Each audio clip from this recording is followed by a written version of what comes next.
নমস্কার। প্রথমেই আমি আলু নিয়েছি, পনির নিয়েছি 100 গ্রামের মতো, টমেটো নিয়েছি 2টো, আর পটল নিয়েছি 6 পিসের মতো, সেটাকে কেটে নিয়েছি।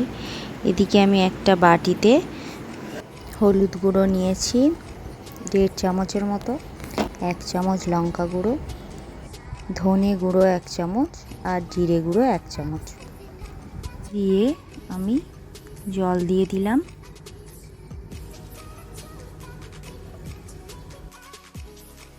অল্প করে জল দিয়ে গুলিয়ে নিচ্ছি এই উপকরণগুলো। গোলানো প্রায় হয়ে গিয়েছে আমার, দেখুন এরকম একটা গুলিয়ে নেবেন। তারপরে এদিকে পনিরটা নিয়েছিলাম, সেটাকে ছোট ছোট করে ভেঙে আমি মিক্সচার করে নেব। আমার মিক্সচার করা হয়ে গিয়েছে, দেখুন এইরকম হবে। এদিকে আমি কড়াই গরম করে তাতে সাদা তেল ব্যবহার করলাম। প্রথমেই আমি তেল দিয়েছি, দিয়ে গরম করে তার উপরে আলুটাকে ছেড়ে দিচ্ছি। কিছুক্ষণের জন্য আলুটা ভাজা হয়ে যাবে, আলুটার গায়ে বাদামি রং এলে আমি তুলে নেব। তার মধ্যে দিলাম হলুদ গুঁড়ো আর নুন।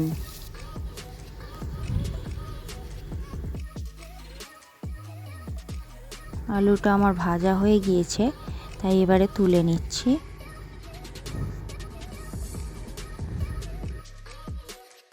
এবারে ওই তেলের ওপরেই আমি পটলগুলো ভেজে নিচ্ছি।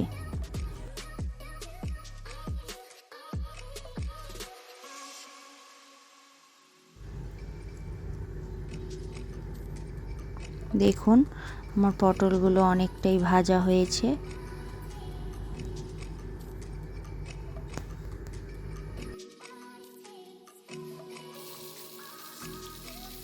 এবারে লাল হয়ে এসছে, আমি এবারে তুলে নেব পটলগুলো।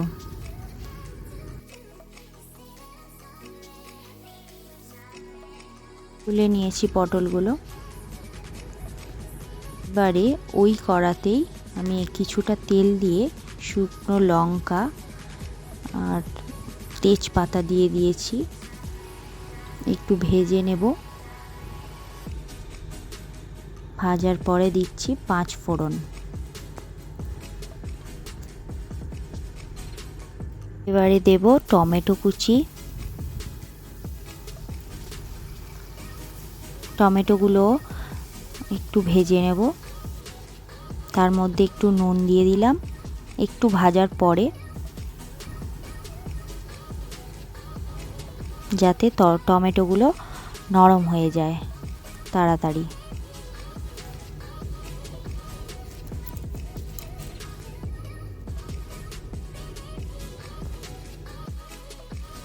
এর মধ্যে দিয়ে দিচ্ছি আদা বাটা,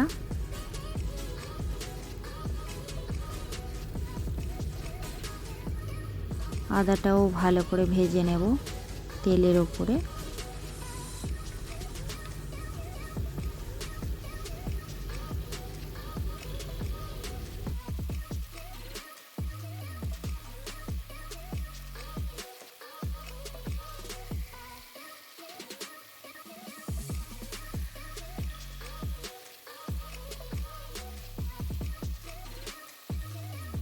দেখুন অনেকটাই ভেজে নিয়েছি আদা, তার উপরে দিয়ে দিচ্ছি চিনি, একদমই সামান্য দিয়েছি চিনি।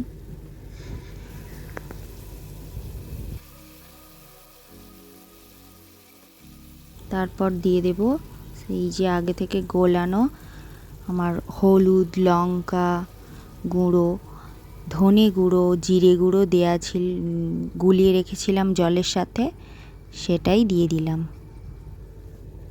দিয়ে কিছুক্ষণ কষিয়ে নেব।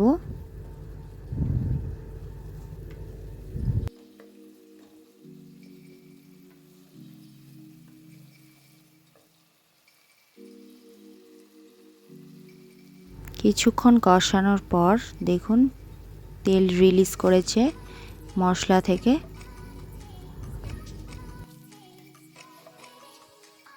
এবারে আমি দিয়ে দেব পনির যে মিক্সচার করে রেখেছিলাম সেটা।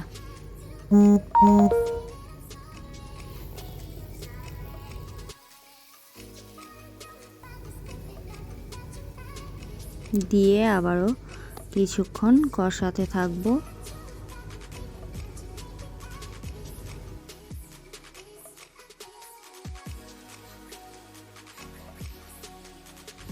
কিছুক্ষণ কষানোর পরে জল দিয়ে দেব তার মধ্যে।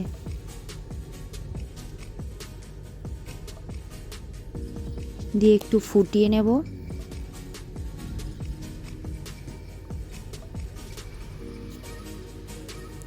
ফুটে গিয়েছে, তার উপরে আমি দিয়ে দেব পটল আর আলু ভাজা।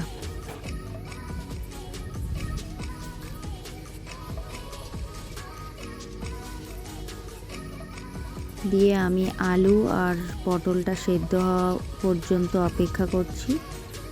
তার মধ্যে দিয়ে দিলাম কিছুটা নুন, আগে থেকে তো নুন দেওয়া হয়নি, আর ওপর থেকে একটু কসুরি মেথি ছড়িয়ে দিলাম।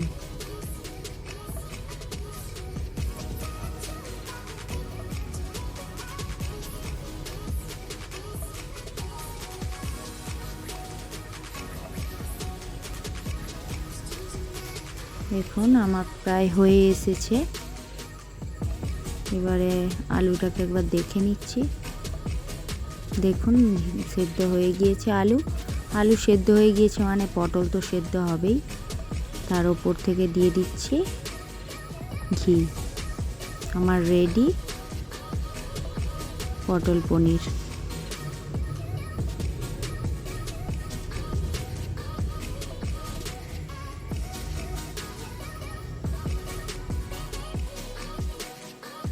ধন্যবাদ।